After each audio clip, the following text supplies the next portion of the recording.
Hello, welcome back. This is part two of the topic that we started earlier, financial discipline, right? I did the part one just to give us the first sort of high level steps of how to go about trying to be financial disciplined. And then just so that the video is not too long, we wanted to deep dive in part two, and hopefully it stays in part two, it doesn't go to part 3 or 4. So in part one we try to list out 7 steps that would help you towards being financially disciplined, and then we're just going to expatiate on the 7 steps in this part 2, right? Hopefully, like I said, we cover all 7 steps. Otherwise we'll go to part 3. I don't want the videos to be more than 15 minutes so that people are not bored. Okay, so the first step we said in part 1 was you have to have financial goals. You have to have a personal money objective, right? As you start out in your adult life, depending on when you finish school, you get a job, and it could be any scenario. Most people don't get a job, so it could be business, whatever it is. This is not a how to make income video. I'm sorry. This is just how to whatever income you make, you learn how to be financially disciplined. So maybe in other times we'll talk about how to make income. But you start out your life, your adult life after school, or maybe not, I don't know, depending on who, at 22, 23, 24, 25, whatever age that you start working, or start start your own business, or whatever it is, just when you start making money, right? And you say to yourself, oh, by 30 I want to own my first property. That's a goal. And like I said in my first video, it doesn't have to be, there's no hard or fast rule about a goal. You set a target, and targets can be met or they can be moved by a couple of more years ahead. But whatever it is, you have something that you're working towards, and even though this might not be exactly what happened to me, but I'm just sort of mirroring it around my experience, right? So you can say, oh, by 30 I'll have my first property. And it doesn't have to be, your first property doesn't have to be a home, for example. It can be a small shop. Your first property can be a small shop. I will buy a 12 square meter, 14 square meter, 16 square meter, 18 square meter shop anywhere that I can rent out. That's a property. That's an investment. It doesn't have to be your home. In fact, my recommendation is that it shouldn't be a home. Yes, because, right, guess what? A home is not earning you any money. And here we are talking about investments. So why will your first batch of savings be used for a home that you're going to live in and nothing is coming from it? Yes, it will stop you from paying rent, but it's not adding money to your purse. It's not removing money, as some people will argue, which is very right. It's not removing money. Let's say your rent is 500,000 or 250K. By the time you own a home, you stop paying that money. But when you compare it to how long it took for you to save and what you had to set aside, it's not commensurate. So it's more advisable to, instead of, this is just conceptual, forget the numbers I'm using, instead of saving 40 million, 50 million to buy a house in Lekki, for example, I can quickly save 5 million to buy a shop, right, while I'm still hustling, and that shop is paying me rent, right, adding to my savings, building up my savings. So like I said in my note, it is advisable to buy a rental earning property first versus a home, and I'm very serious about that. you can, if you have enough money, you can buy a rental residential property. You can buy a rental commercial property. You can just buy a small shop, but at least it's yours and it's bringing some kind of money to the table, right? Like I said, many people aim to buy a home, but in my mind, I'm thinking, is that really an asset? It's stopping you from paying rent, but a home also needs maintenance. Trust me, when you're in a house, you're going to, refurbish, you're going to maintain, you're going to be spending money on it, and yes, you stop paying rent of whatever amount, but is it adding to your savings? Is it building up your savings? That money that you're setting aside for your future self to do something, right? So some people say their first money they'll buy a car. Come on, is a car making money for you? Is a car really an asset? I'm an accountant. Oh, yes, in accounting they say a car is an asset. It's classified in the books as an asset. But in core investment accounting, an asset for me is simply something that makes money for you. Something that, you put money in and it's turning that money around and it's giving you back. How is your car giving you back money? I hear some people spend so much money on luxury cars and they're not even staying in their own homes. But they don't even have a property that is giving them something in return.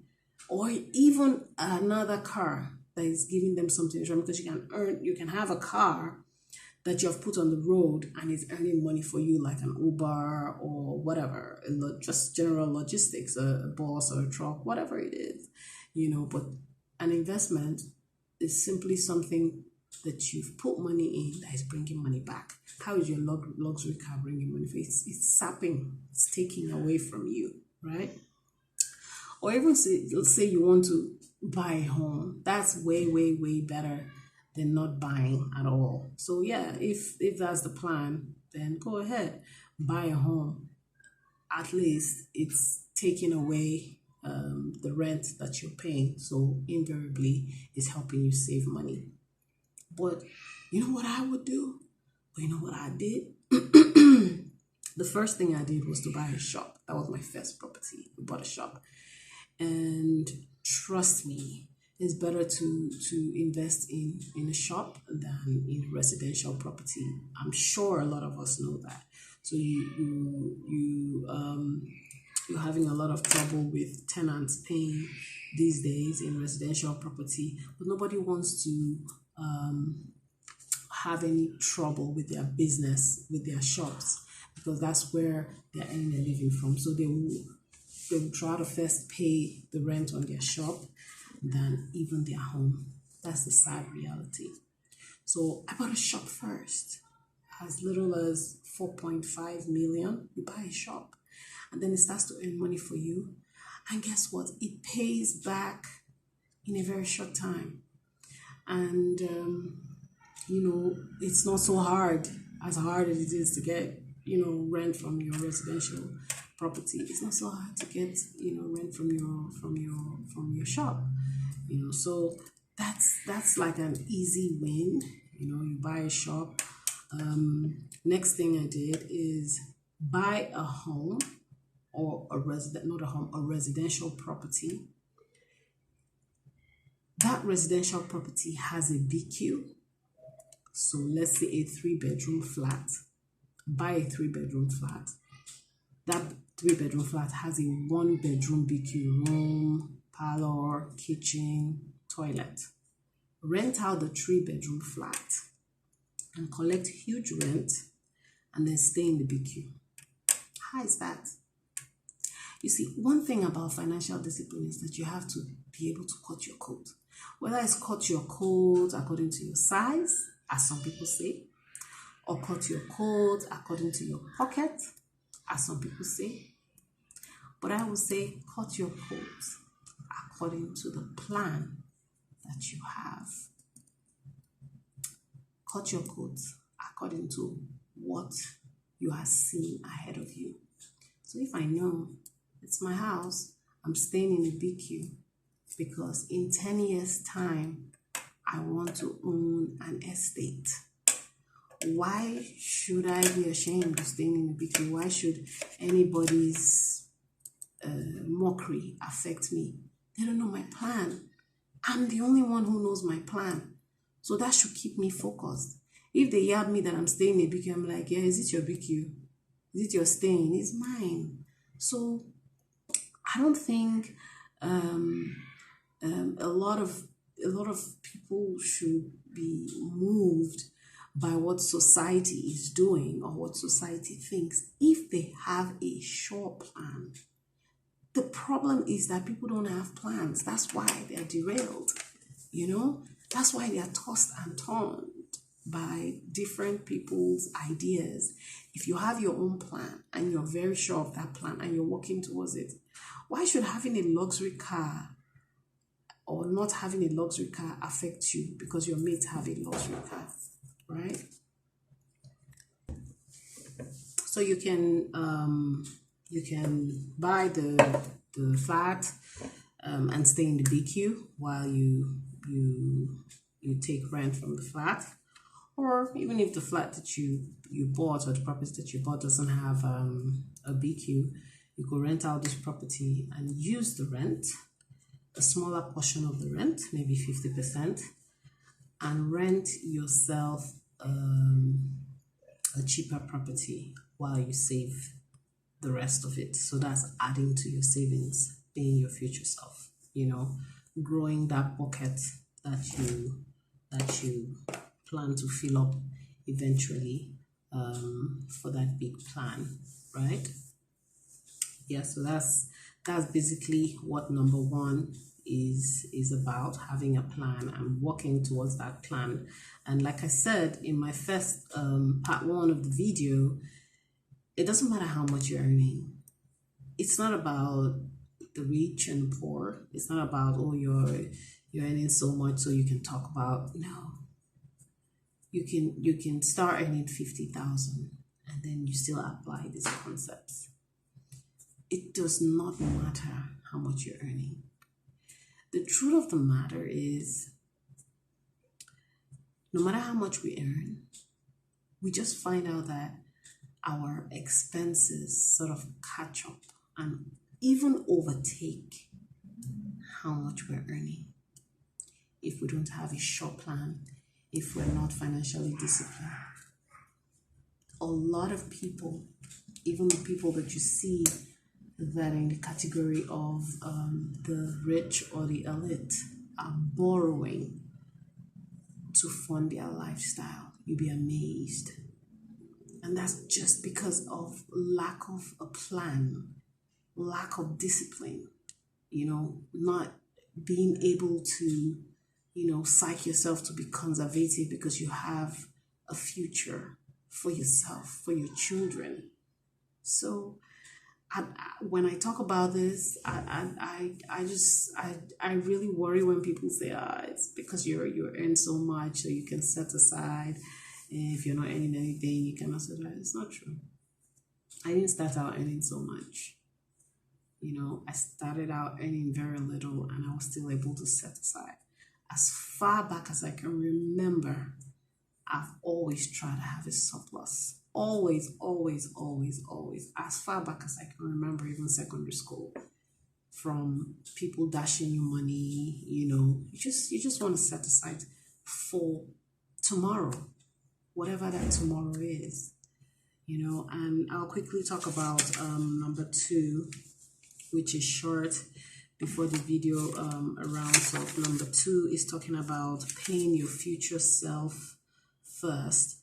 And the best way to do this is to automate your savings. So if you're an income earner and your salary goes into an account, you can tell your bank that, okay, move every month when I earn my salary, move a certain percentage of my salary from my current account to my savings account, so that way I cannot influence it, at least easily. Right, it has already moved to the savings account. If you want to now go to your savings account to spend it, you have made a conscious effort to do that, so now you know. So it's really just helping to make sure that that happens. So the best way, like I said, to do it is to automate it. So that's really the only thing I have to say about that. But even if you don't want to automate it and you have the discipline to do it, whatever percentage that you've set aside for yourself, whatever plan that you have to save, just set aside that money first. There are different styles or methods of savings. What like I said, some people say it's 20% of your income, 30% of your income, 50%, whatever it is. In life, what we've realized is that it's consistency that pays. Consistency. So even if it's 20% you're setting aside every month, as long as you're consistent about it, in 5 years, you'll be amazed how much you've saved. And these percentages, like I said, are not hard and fast. It depends on the stage in your life, right? The phase in your life. So again, it doesn't have to be static. It can be rotated. It can be modified depending on the phase and stage that you find yourself in. Okay, this is long enough. We'll continue part 3. Thank you.